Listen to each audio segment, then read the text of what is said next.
father brought. He was with apples selling and buying. They bought a little house and they moved out from us. And then was an Itzkovich family living by us.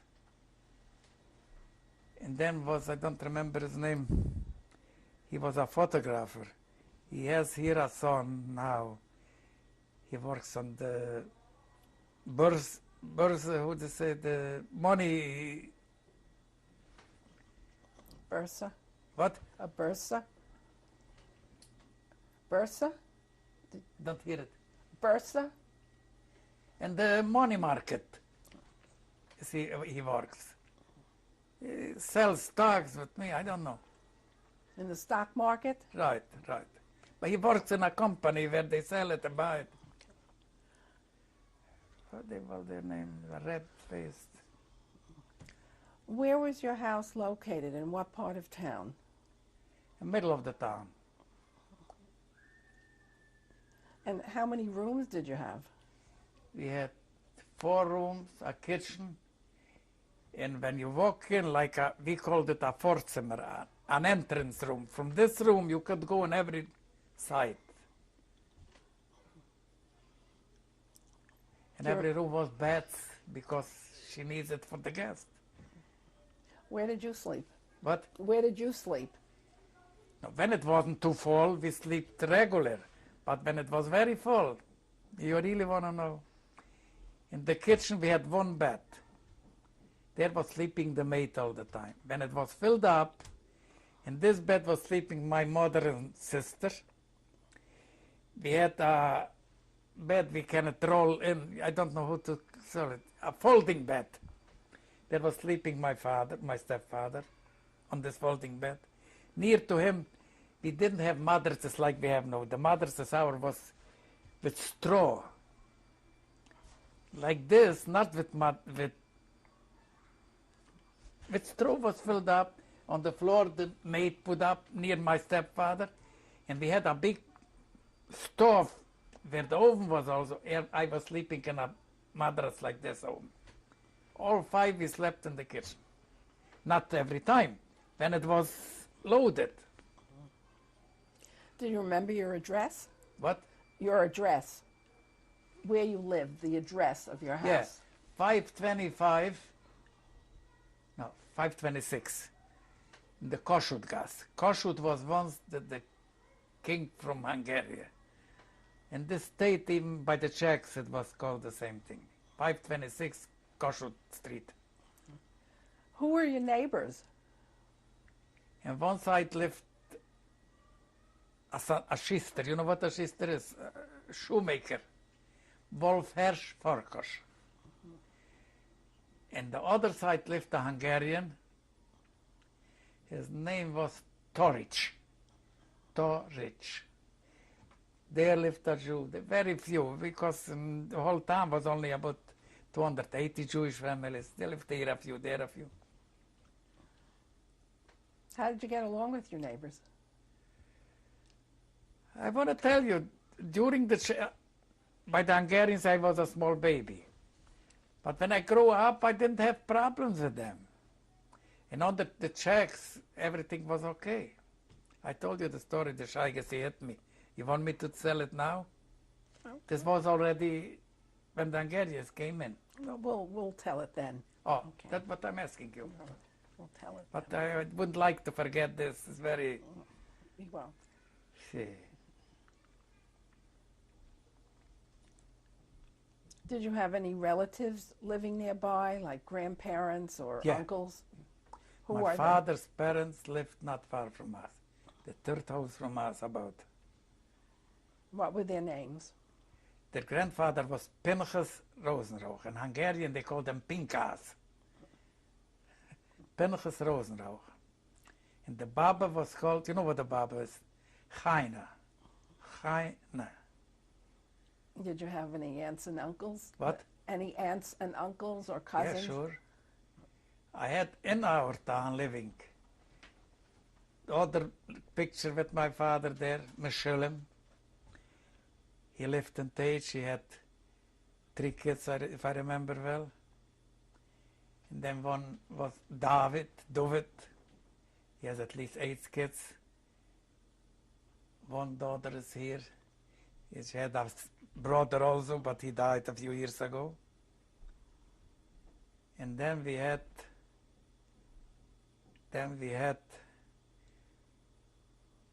2 aunts, sisters. They lived around there.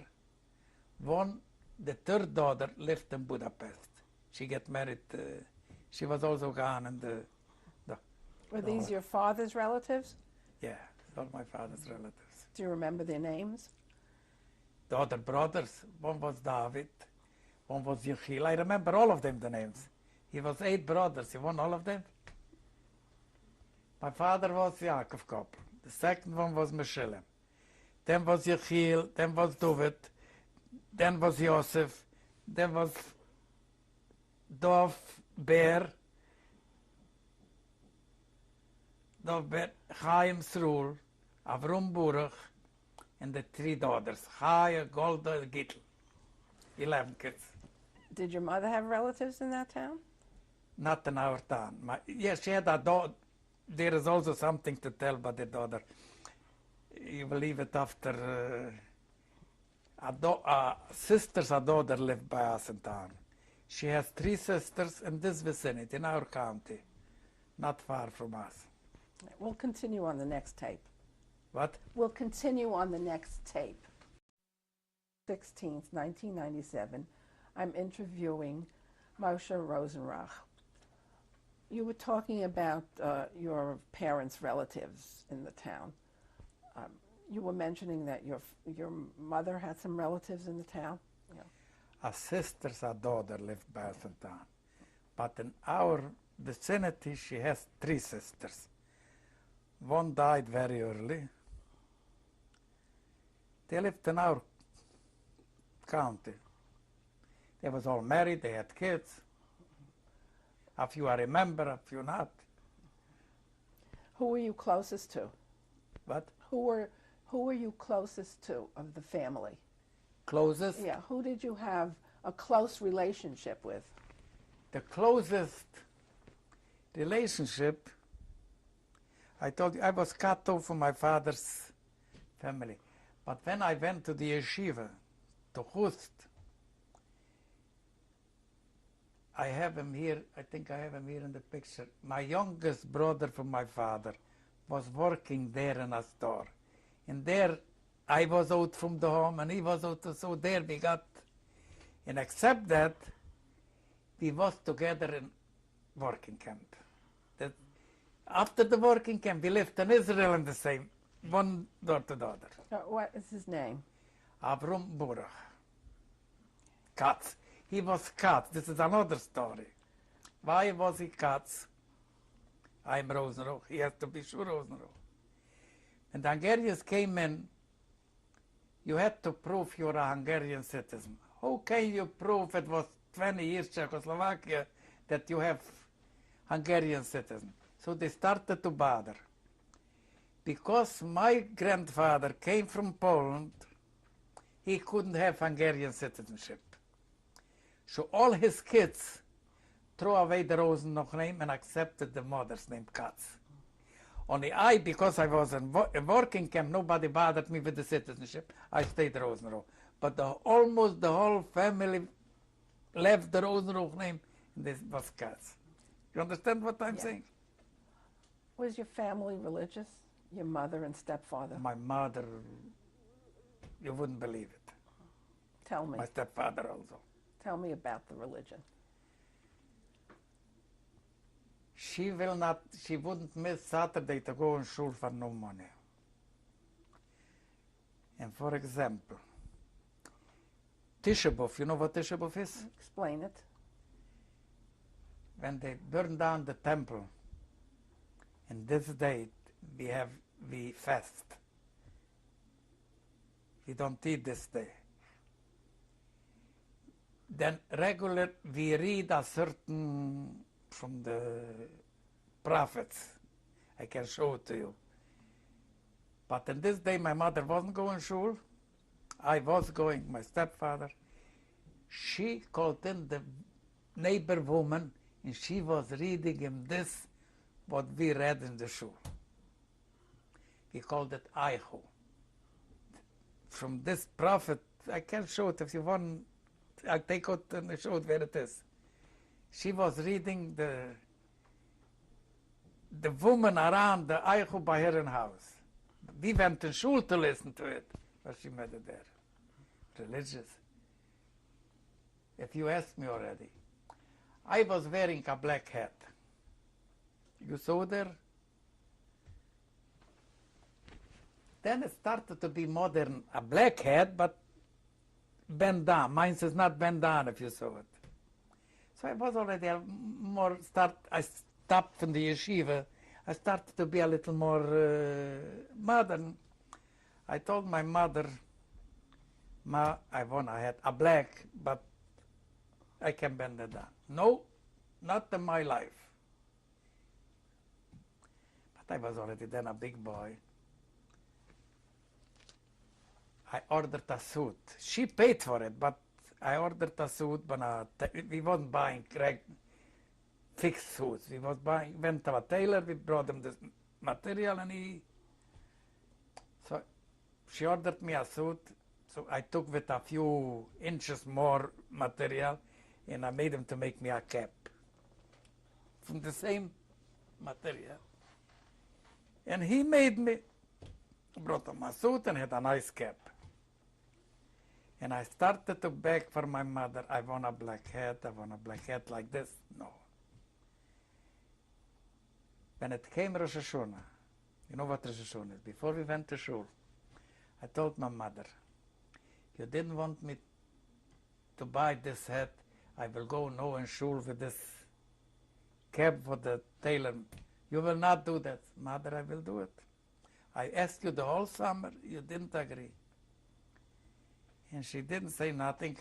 We was ready to go to shul with my stepfather. I went in and put on the cap, and she asked me, you really will go this way in shul? Mother, I told you all the time. Sometimes I want to advance a little bit. If I will tell you something, she said, wait a minute. She went in the room and she brought me out the hat, what I wanted. She tried till the last minute, could be I will agree. When I went already to shul, Erev Rosh Hashanah, she came out with the hat. I mean, I wouldn't think on that. You've asked questions. Did you have a bar mitzvah? But sure. Not like they make it today. But what was it like?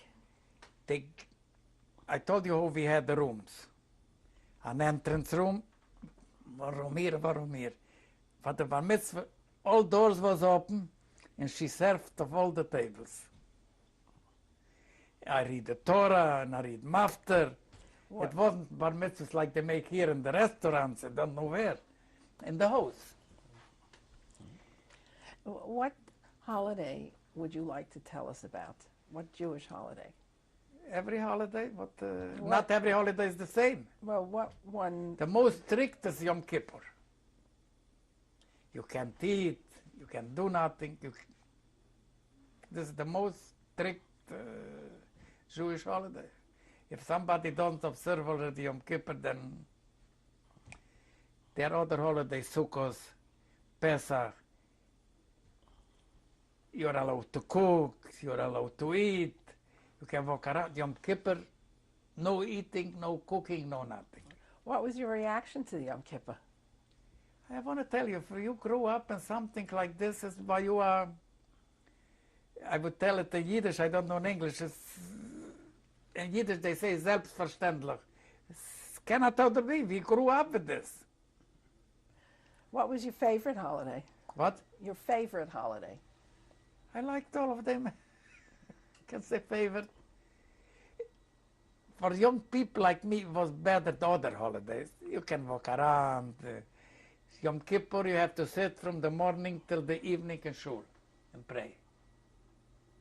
You understand? The other holidays, you went for 2 hours in shul, and then we went out for a walk with girls when I was a bigger boy. But Yom Kippur, that was it. There was Simchas Torah, if you know what Simchas Torah is. Every Jewish kid enjoyed it. Evenings with dancing, mornings with dancing. What schools did you attend? What? What schools did you go I to? took 4 elementary and 4, they called it Bürgerschulen by us. This was like junior high. This was the highest in our, so the whole community, they didn't have it, only by us. If in the community, once out, the other 4 classes, you have to come to us. They didn't have it. Only 4 elementary. What subjects did you study in school? Everything. Languages, math, physics. In higher schools you live higher, but we took, for example, if I will tell you something, I grew up with 6 languages. Would you believe this? What are they? I'll tell you. Yiddish, Hungarian. My parents didn't know Czech, Hungarian. The whole town speaks Hungarian.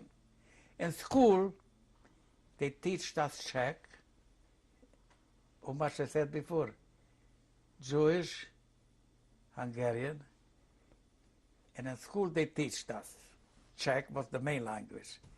But we lived in the Carpat and the Ukraine. In the 3rd grade, I can't remember what they started to teach us the Ukrainian language. But not so, the Czech was the main. Like here the English, and then you have 4 languages, you understand?